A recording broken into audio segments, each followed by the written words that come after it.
Trying to fight against subversive socialists is like trying to fight off an octopus bent on eating you.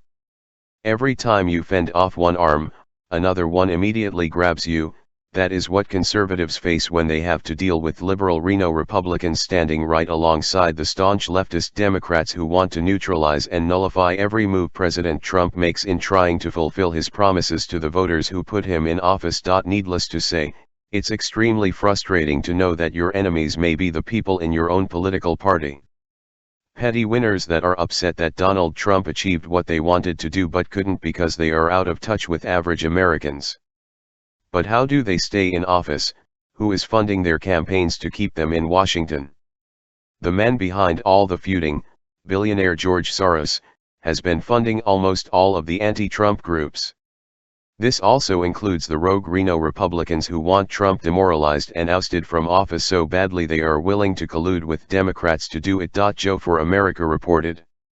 The political arena has been full of division, and not just between Democrats and Republicans.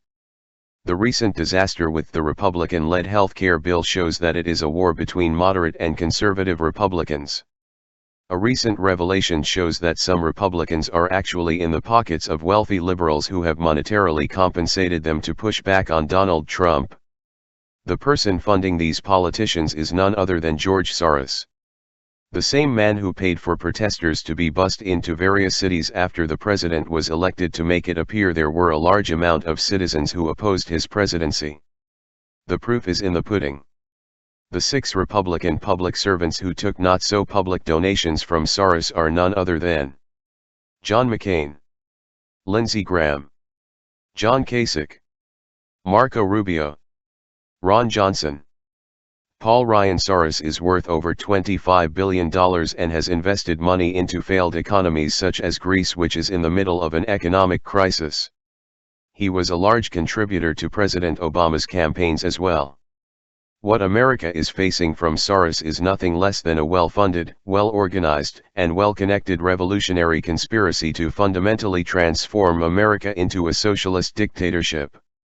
Using Soros money, Obama got us 75% of the way there, and Hillary was meant to get us through the final 25%, but Trump's election was a variable they didn't account for.